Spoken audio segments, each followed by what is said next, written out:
close out the show. I just love the part where Miffy talks about playing on high ping. It's almost as if Origin played in a gravity chamber in Challenger Series to get ready for LCS, and it worked beautifully. Yeah, it looked like they were zero gravity in this game. I didn't note anything more down than whoa, because it just... they were so much on the same page. It was quite incredible to see.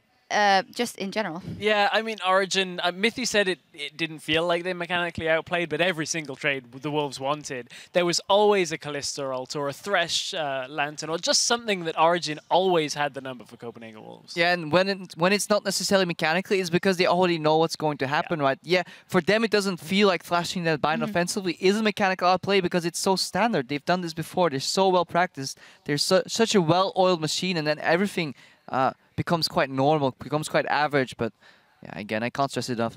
Fantastic play by Origin. Yeah, it seems like they're playing on a cloud. Don't want to make this too hard for you guys, but this is interesting. I don't know if he's downplaying, but Fnatic is obviously the best team in Europe right now. If you go on maybe pure hard stats and maybe game time and the way they finish it, what would you guys lean to? Ooh, do you know what? I feel like Fnatic, especially in the games against Rocket yesterday, where Rocket started out pretty good, I feel like they're so even, but Origin's wins are just so much more convincing. And that's not to say that they're better than Fnatic. I'm going to cop out and say they're even. No, I understand. I think Fnatic will not crumble individually matchup per matchup, which doesn't allow Origin to snowball immediately. And then it comes down to macro level play.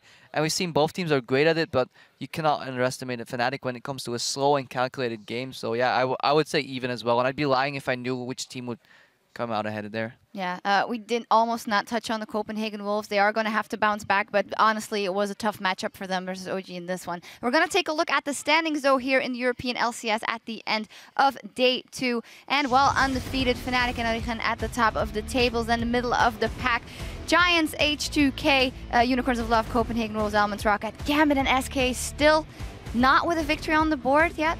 Yeah, we're seeing a clear divide in the table. Top 5 teams and bottom 5 yet again. And it seems like a fight for 3rd place at the moment in the European LCS. And then a fight to just avoid the relegations or play downs. And definitely don't want to get into that spot. You want that 7th place at least, or make that 6th place into playoffs. It's very interesting, though, that 2 of the longest-standing European organizations are right down at the bottom of the table.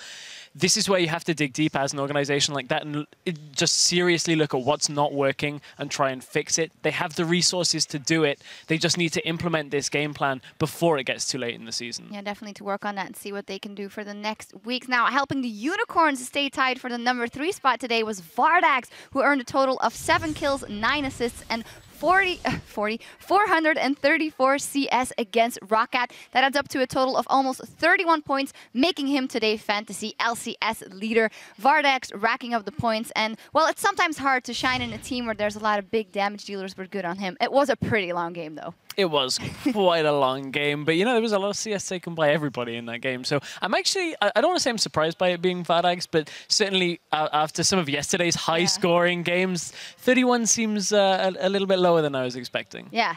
Well, Origin just decided they didn't need more fantasy points. They want, it was getting late here in Europe. They just want to get home early, rest up well, and get ready for next week. So they didn't grind out the game like they did yesterday. Clean, swift finish. You heard it from Stress Vardax, you know, ramp up your game and get a little bit better at bowling while you're at it as well. And Vardax wasn't the only one putting on their carry pants this week. We've chosen 5 OP players to highlight after doing more than their fair share in their team's last 2 games. We have 5 people that we particularly had an eye on. Starting off with Niels there.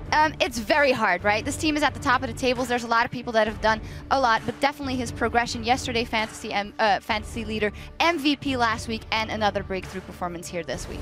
Yeah, just fantastic stellar play. Shows that he can play safe in lane when he needs to, when he can play aggressive too, synergizes with his jungler, and overall, really beautiful play. Having such a stellar KDA, yes, you're playing in a winning team, yes, it's easy to get those kills, but he barely dies, he always gets out, and remember last week, those plays on Vayne tumbling up, left, down, condemning into wall, just mastery of the champions he's playing. Yeah, almost like putting on a show, but there's always someone who's there with him. That is Mythy, of course, his bottom lane partner, who has mechanically shown us what he can do after being away from a while on several different champions. Yeah, I was going to say pretty much behind every good AD carry tends to be a good or great support with that. And Mythy has come back to the scene and is looking on top form. You saw his kill participation stats there, 77% overall. And man, he's just been so good, whether it's engaging or peeling back and defending. Just so good by Mythy in all of Origin's games. Absolutely. Whew, what a highlight reel that is, and those games were. Then our next OP player is a Giants player, Whirlip. Just his growth through all and with the team has been quite impressive. His games on Maokai, and then today his beloved Jax as well. Yeah, very strong performance on this Jax out from Whirlip, and that's why people ban it against him, and I don't think Whirlip is going to get Jax all that often in the future. No, that hurts. And Fox knows it. Our fourth OP player is Pepinero. 14, 5, and 19 in 2 games. Fantastic. He's always been the one we look at kind of for Giants, but even when the rest of the team is doing well, he's always there to count on. Yeah, ever since the addition of the new support Godthread, they seem to be thriving. A lot better team, as or Giants became more of a team. Pepinero has always been solid, but they seem to be working with him even better. Beautiful poke composition coming out of them today, and just synergized well with Audrey earlier, and Whirlip carried. So multiple threats coming out of Giants, and yeah, Pepinero is still so solid in the mid lane. Absolutely. Our last OP player is Odoamne coming out of H2K. That Rumble, flame spitting, it was on fire. Yeah, Rumble 2 days in a row. Odoamne and I went back and forth on his champion pool, and he has shut me up completely here with a complete departure in playstyle. Yeah, spitting so much fire, you might as well release a mixtape, Odoamne. Such a great player today. I am fascinated by the Rumble. I want to see more. I'm fascinated by your one-liners. That is amazing. Well, of those 5, though, we had to choose an MVP. It wasn't easy, but for us, Whirlip stood above the rest, helping Giants rise victorious in both their games this week. We say it wasn't easy.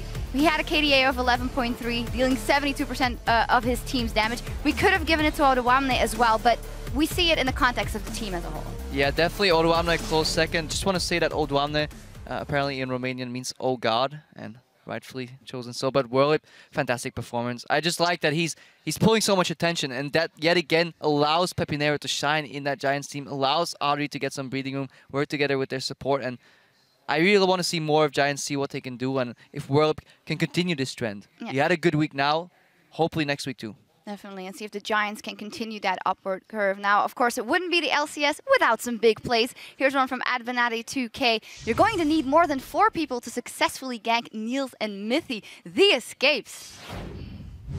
Don't want to look too far ahead. There's a teleport. Copenhagen Wolves are going to try to make that happen here. Ash Arrow comes out, but Youngbuck on the teleport locks up Niels. Airwax is going to try to get at least something, but the face call back. No one dies on Origin. Not today.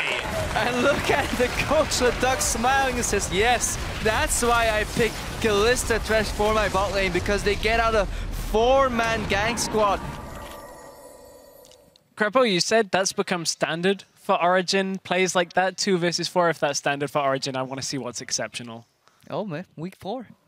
Week 4, we keep building it up. One of those teams is going to drop a game, and it's still going to be epic, though. Our second tweet is from @OllieG Ward. Gambit play volleyball with Reckless. The hit by Diamond Prox, followed by the pass from Gosu, and dunked by Forgiven. Here is your LCS big play of the day. Find it on set. He's got that Seraph's Embrace upgraded. Dragon. Diamond Prox going in. Reckless hiding in plain sight. Gets caught. Double knockup. Forgiven with the dunk. Let's see that again. Reckless going in body slam. Almost wears off. Nope. Cast comes in. Almost wears off. Flash from Edward. Or from Gosu Pepper now. Really want to highlight just that little nudge. On the hunt. You should be a basketball commentator. That was quite impressive. Hey, last week you called me overrated. Now you're coming back with the compliments? I never do. I always have compliments for you. Anyway, with things wrapping up here in Berlin, it's time to look ahead to our next set of games, which pick up next Thursday as Oricon faces the Unicorns of Love. We have Rocket versus Giants in there, SK versus H2K, Fnatic Elements. Whew, what it spells out to me is a lot of teams that need to win or absolutely need to win on the board, and some hard matchup. Elements versus Fnatic. If there's ever a game to bounce back, it's that one, but chances might be slim.